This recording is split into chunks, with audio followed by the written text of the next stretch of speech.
Hi friends, my name is Jess and welcome back to my channel, Books Past Bedtime.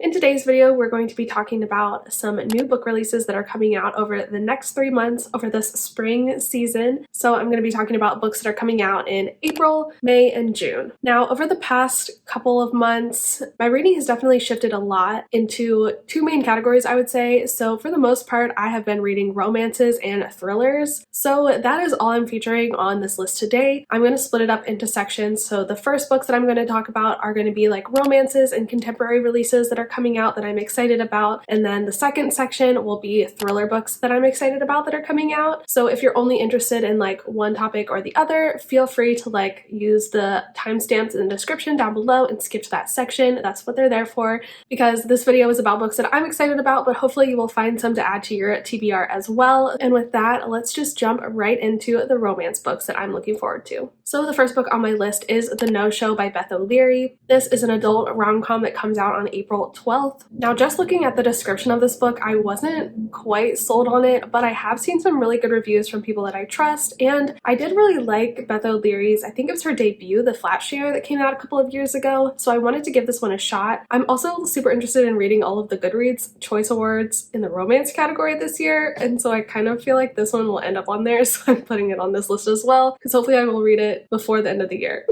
That aside, this book is about 3 women who seemingly have nothing in common, but they end up all being stood up on Valentine's Day, turns out by the same man. Now, none of these women know this, but they all let this man back into their lives and forgive him. But throughout the story, I guess we learn that maybe there's something more to him than just being a playboy. Not sure how I could possibly forgive him in this situation. I will see. I'm willing to give it a shot. And hopefully it'll turn out better than the cheating description sounds. The next book on this list is Love, Hate, and Clickbait by Liz Bowery. This comes out on April 26th, and I am excited about it despite the fact that it is sorely lacking an Oxford comma in the title. This book definitely gives me red, white, and royal blue vibes. It follows our main character, Tom, who is a cutthroat political consultant for the governor of California who's running for president, and he hates the guts of Clay Parker, who is a data analyst on the team, and they're having a spat one day when a journalist ends up taking a picture of them having this fight, and the picture turns out to look more like they're about to kiss or are kissing, and this picture gets published and everyone's like, what the heck's going on? And the governor actually asks them to lean into this supposed alleged relationship in order to secure the liberal vote, which sounds a little sketch, but I'll let it slide for a fake dating setup, I guess. But soon, of course, the fake relationship, despite them being enemies, quickly turns into something a little bit more real. This book sounds really cute, and I am always excited for a feel-good male rom-com, so give it to me now, please. The next book on this list is a little bit more serious. This book is called Every Word You Never Said by Jordan Green, and it comes out on April 26th. This is a YA queer contemporary, and I know it has a lot of good rep. One of our main characters is perhaps gender fluid in some way, and they are also nonverbal. But this book is basically following our main character, Jacob, and after he comes out, his dad really makes his life a living hell, like it's miserable. But then his dad's wrath is turned on the new kid in school when the new kid comes to class wearing a skirt. I think Jacob's dad is kind of the leader of the parents who are outraged, and they're trying to enact these new dress code protocols at the school. And Jacob and this new kid have become friends and maybe have a little bit of a romance. So Jacob really decides that it's time to stand up to his dad like once and for all, despite the consequences. This sounds like a hard-hitting contemporary with hopefully a little bit of romance. I'm always super excited for new queer books that come out, so that's why this one is on the list, and I can't wait to pick it up. And then I am sure no one is surprised that I am so freaking excited for I Kissed Shara Wheeler by Casey McQuiston. This book comes out on May 3rd, and this will be Casey's first YA romance. In this book, Shara Wheeler is Chloe's only main competition for valedictorian of their senior class, but things get a little messy when Shara kisses Chloe a month before graduation, but Chloe's not the only person she kisses. She also kisses 2 more people, and then she disappears. She's gone. No one knows where she went. Chloe and the 2 other people that Shara kissed before she disappeared end up teaming up because they were all left these cryptic notes. So they're trying to piece together the clues as to why Shara left and where she went, and to find her and bring her back before graduation, mostly so Chloe can beat her for valedictorian fair and square. But also maybe so that they can have a romance together, you know, so that's what we're here for. Hopefully that occurs. Casey McQuiston can do no wrong. I would read their grocery lists if they would let me. So excited for this book. Cannot wait. Next on the list is Book Lovers by Emily Henry. This book comes out on May 3rd. This is the newest adult rom-com release by Emily Henry, following Beach Read, which I really loved, and The People We Meet on Vacation, which I really hated. So this one is a toss-up for me. Not sure, but I do want to check it out, mostly just so I can be in the know and chat with people who have also read it, because I know everyone's going to read it.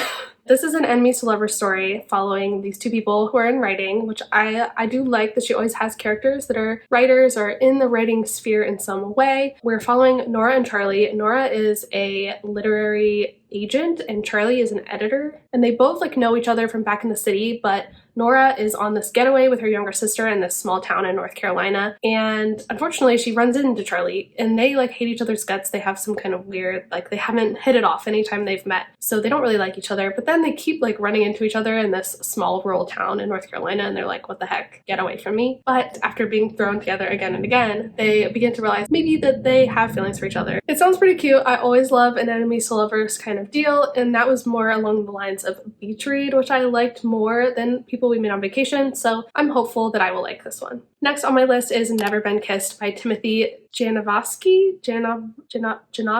We're gonna go with that. This book comes out on May 3rd. This is a adult. I think it's adult. It could possibly be new adult or young adult. I'm actually not sure of the age rating on this one, but it's a male-male rom-com, and it's following our main character Ren, and Ren has never been kissed. And so on the eve of his birthday, he decides to send out an email to all the boys he loved pre-coming out, a la our Queen Laura Jean. And in the morning, he's like, what the hell have I done? But he's like, nobody will probably see it, nobody will respond. But somebody does respond.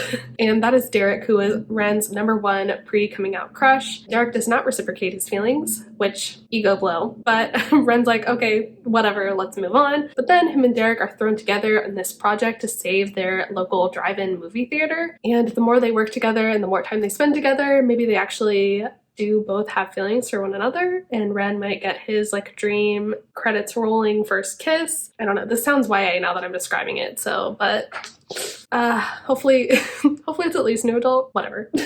It sounds cute, I'm excited for it. Hopefully it will be a home run. Next on my list is a YA, I know for certain, and that is Cafe con Leche by Emery Lee. This book comes out on May 10th. It is another like rivals to lovers romance. So in this book we're following Theo and Gabby, and Theo and Gabby both, their families own these restaurants, cafes, shops. I don't think that they're necessarily like a direct competition with each other, but they are both at risk when a new fusion restaurant opens in the town. And so even though they never really liked each other, Gabby and Theo decide that they have to work together in order to help their families' restaurants, businesses survive in the face of this new business. And then of course they discover they're not that different from one another, and they end up developing feelings for each other. But they both have like big plans for the future. They're seniors in high school. Will a relationship work? Will it not? I don't know. Like I said, always like a good queer romance, like to support the new ones. So this one sounds cute, and hopefully I will get to it pretty soon after it comes out. Next on the list is one probably most people watching this video have heard of already, and that is Something Wilder by Christina Lauren. This comes out on May 17th, and it is a second chance romance following our main characters, Lily and Leo. Lily is a tour guide in the Red Rock Canyons of Utah, and Leo thinks he's seeing a mirage when he shows up, friends in tow, ready for a weekend away in the wilderness, and Lily is there as his tour guide. He's like, what the heck?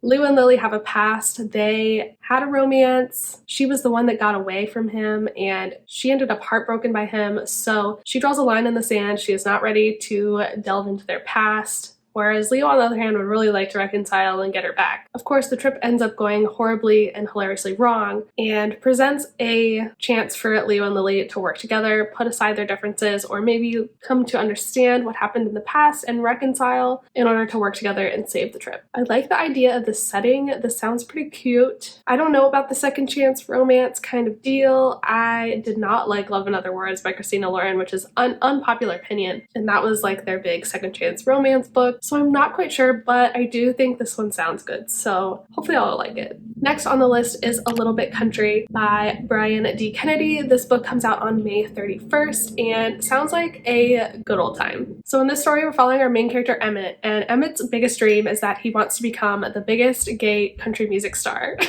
but he's only 17 and he still lives in Illinois. So he is willing to take the next best thing for now, and that is spending the summer in Tennessee with his aunt and performing at an amusement park that's akin to Dollywood. And then we're also following Luke, on the other hand, who hates country music, wants nothing to do with it, but his mom is sick and her medical bills are piling up, so he takes a job at a restaurant at this Dollywood-like amusement park. And neither boy is looking for romance, but when they meet each other, sparks fly. This sounds really cute. I love the idea of the country music theme. Next book on this list is Yerba Buena. I don't know if I'm saying that correctly, by Nina LaCour. This book comes out on May 31st. This is an adult romance, I think. It kind of almost reads like a literary fiction kind of story, and it might tend more serious than rom-com-y. It follows our main characters, Sarah and Emily, who meet at the restaurant that they both work at, and their connection is immediate, but they both have a lot of baggage and a lot of damage. Sarah might be married?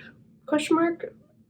And the choices that they make just keep pulling them apart again and again. So I love Nina LaCour, like everything I've read by her, I've really enjoyed. So that's why this book's on this list. She's an auto-buy author for me, so I'm super excited for this, especially because it is a female-female romance. It sounds so very different from everything else that she's ever written, so I'm excited to see if I'm going to connect to this one as much as I've connected to her other books, but I definitely want to give it a try. It sounds like it could be beautiful, so hopefully it is.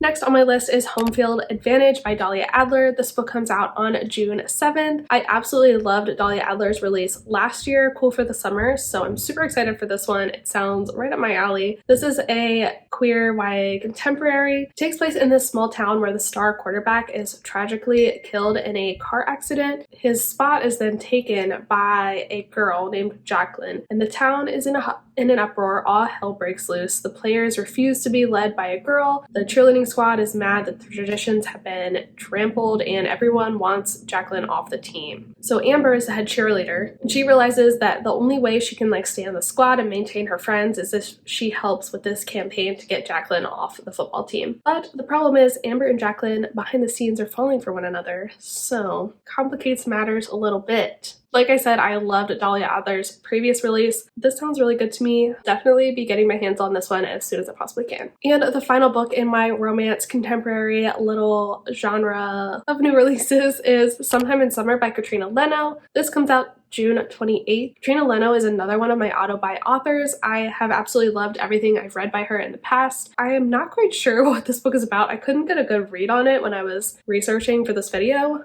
so I just kind of wrote down the tagline, and it says, "A tender love letter to books in summertime with a touch of magic." And if that doesn't sound lovely and wonderful, I don't know what would. So I'm super excited for this one. Can't wait to pick this one up as well. And those are all of the romance and contemporary books that I'm excited for coming out over the next couple of months. Now let's dive into my thriller picks. The first book on my list is Portrait of a Thief by Grace Lee. This book comes out on April 5th, and it follows our main character Will Chen, who is a senior at Harvard University, and his life is going pretty well, but then he is approached by this Chinese scholar who wants him to lead a heist to steal back 5 priceless Chinese sculptures that were looted from Beijing centuries ago. Will is like, what? But the reward is just too high to pass up, and so he assembles this crew of 5 different people who all have their own complicated relationship with China and their identity as Chinese Americans. But when Will asks them to join, none of them can turn it down, because if they succeed, they each earn $50 million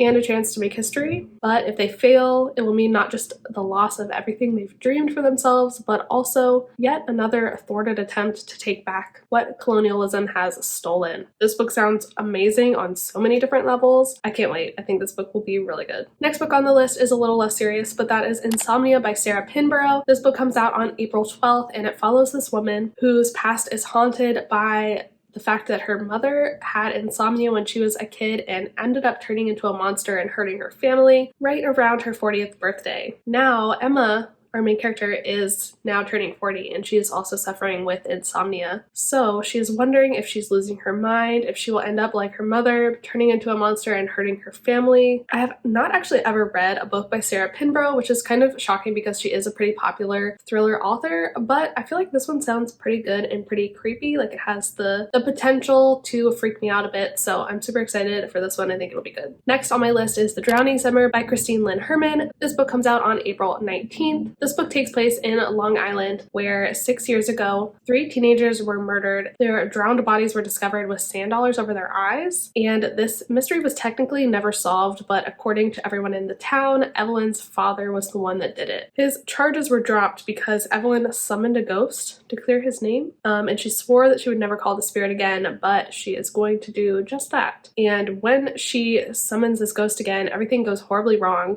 and her friend must navigate their growing attraction to each other while they try and solve the mystery of what happened to these drowned girls 6 summers ago. This is a YA mystery and also has a female-female romance in it. It sounds creepy and good, and I like the paranormal aspect, so super excited to pick this one up. Super interested in this. Think it'll be good. Next on my list is Blood Sugar by Sarah Rothschild. This book also comes out on April 19th, and it follows our main character, Ruby. Now, when we start the book, Ruby is being interrogated in a police room because she's been accused of her husband's murder. But the ironic thing is that her husband is one of the few people she hasn't murdered. She actually has 3 dead bodies in her wake, but her husband is definitely not one of them.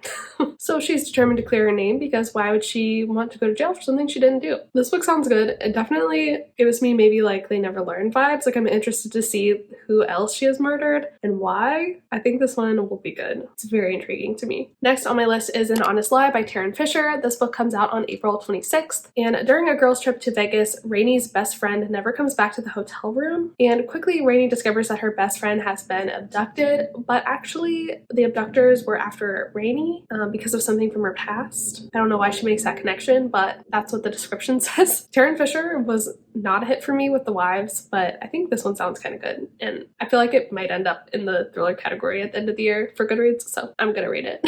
Next on my list is Blood Will Tell by Heather Chavez. This book comes out also on April 26th. This book follows our main character Frankie, who has always been very ultra protective of her younger sister Izzy, even though Izzy makes that very hard sometimes because she is not very good at making good decisions. And that bond is put to the test even harder when an Amber Alert puts Frankie in the sights of police because Frankie's truck was the one described on this Amber Alert as having abducted this child from a neighboring town, and the only other person that has access to Frankie's truck is Izzy. Frankie will have to decide what lengths she's willing to go to protect her sister and if lying is the best course of action in this case and what the truth actually is. So I love books that have to do with sister bonds, and this book sounds exciting and interesting, so I definitely will be picking this one up as soon as possible. Next on my list is another book that comes out on April 26th, and that is The Children on the Hill by Jennifer McMahon. This is a dual timeline kind of story. One timeline takes place in 1978. We're following this small family. Its matriarch is Dr. Helen Hildreth. She is a psychiatrist by day, but a grandmother by night to her 2 grandchildren, and one night she brings home this young girl named Iris to stay with the family. She does not behave like normal girls. She's kind of weird, but her grandkids are just thrilled to have another kid to play with. They quickly take her in, accept her, and they form this monster club where they invent monsters and ways to kill them. And then in the present day timeline, we're following this woman named Lizzie, who is a podcast host, and she is traveling to Vermont where these kids grew up because in this town a young girl has been abducted and there has been a monster sighting in the town that has everyone in a uproar. She's determined to hunt this monster down because that's what her podcast is. It's a monster hunter podcast. She's determined to hunt this monster down and figure out what happened to this young girl that went missing. Lizzie is the best person for this job because she knows monsters are real because one of them is her sister. I don't know what that means. I don't know if we're talking figuratively or literally, but this book sounds super interesting, so I can't wait to pick this one up as well, and hopefully it gives me the grapes because that's what it sounds like. Next on the list, a little bit different. This book is The Many Half-Lives of Sam Sylvester, and it is written by Maya McGregor. It comes out on May 3rd. It has some good rep. It's a YA queer contemporary, and our main character is a non-binary teen with autism. It's pretty cool. In this book, we're following Sam, who isn't very optimistic about their move to this new town, but it quickly starts looking up as they meet some new friends and maybe a potential love interest. But their new life is quickly complicated when they're drawn into investigating the mysterious death of this boy who died in the town in the 1980s. Yet someone doesn't want them to find out the truth, and Sam is quickly inundated with threatening notes and figures hiding in the shadows watching them. So creepy stuff. This is again a YA mystery, so a little bit different tone.